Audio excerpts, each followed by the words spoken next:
we're going to talk a little bit about keeping rabbits cool in the summer. Rabbits, obviously, you know, in nature, they don't have to deal with really high temperatures because they live underground. So in the heat of the day, you know, in the summer months, they just burrow down and stay cool underground. They don't really have to deal that much. Plus, when you're dealing with the most common breeds of like meat rabbits, New Zealand's, it's a northern breed, so they don't really fare very well with high temperatures. Technically, any temperature above 85 degrees without some system to help keep them cool, you're risking heat stroke, and anything above 95 degrees, you're risking death. They will die very easily of heat stroke, heat exhaustion. So you do need to take efforts to keep them cool. The first thing I'm going to show you is the roof. If you watched the very first video we did when we built the whole rabbitry, we had started with a tarp. Well, it was in the winter months and it was cool then, and the tarp is good in the winter. But what I found in the summer is that it was so close to the top of the cage that it was actually holding heat in like a tent. So we went ahead and put a metal roof over. We had made sure the roof was white because that will reflect sunlight away and not absorb the heat in. Also, the higher you can get your roof, the better, because heat rises, and it's going to cast a shade and a shadow down lower, but it's going to help that heat to rise up way above where your cages are, and it won't hold it right above their heads. And then that heat will be able to just kind of flow through and get some airflow with some nice shade. So a white roof that will reflect the sunlight in summer, that is, you know, pretty high, so that the heat is not trapped close to the cages and they get good airflow with good shade. It helps a whole lot. One of the best ways to keep them cool, especially when it's really hot, is to freeze water bottles. You get just, you know, 2-liter Coke bottle, clean it out, empty it out, and fill it up with water, put it in the freezer. The hottest part of the day, bring it to them. They love it. They'll lick on it. They'll snuggle it. It'll take 3 or 4 hours, 5 hours sometimes to melt, which will get them through the hottest part of the day, and they'll roll up against it. Really lowers their body temperature, core temperature, really quickly.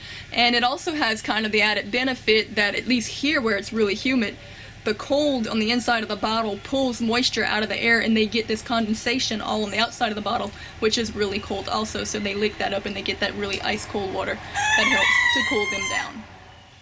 If you live in a warmer climate in the south like we do, even with these other techniques that I'm telling you, you're still going to need some fans for airflow.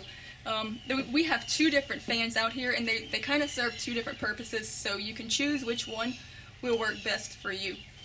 This is the first one that we got, and it puts out a lot of wind, but it's kind of a broad spectrum. It blows wide.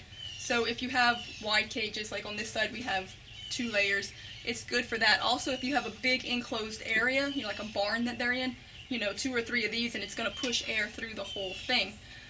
But if you just have 1 row of cages, it's kind of a lot of wasted air because it's blowing so far out. The one I'll show you on the other end is more directed. This one costs more. Like I said, it's good for certain purposes, but if you just have a narrow cage or maybe just a hutch, then this option might do you a little better. Alright, this is just a blower. It's not actually a fan, and it's going to blow a small range, but it blows it really far.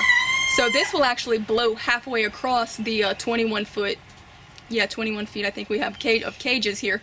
This will cover, and it's way cheaper. It's probably about half the price of the other fan. The other fan, they run about $120. We got it on sale for like 90 bucks, about $100. This one is gonna run you probably about 50, maybe 60 bucks. So this one is cheaper, and it actually blows better, but if you need a wider area, the other one's gonna do you good. Another good thing about this is it's really quiet. The other one is super loud, but it does a great job. And, you know, the bunny's ears are really big and sensitive, so I think they do appreciate the quiet, but when it's hot, they don't care. They'll take the noise. When we first put the other fan, they just all laid out and were like, oh my gosh, I love you. This is awesome.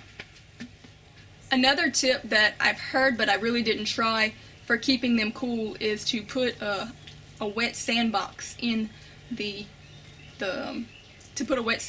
cage with them.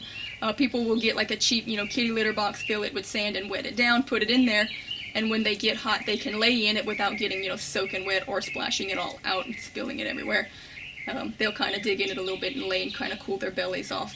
I never tried it. I don't know how well it works, but I've heard a lot of people recommend it. So for me, the fans and the roof really helped. With the fans and the roof, I really did good. During the hottest part of the summers, we gave them bottles when they needed it, and other than that, they did really, really well.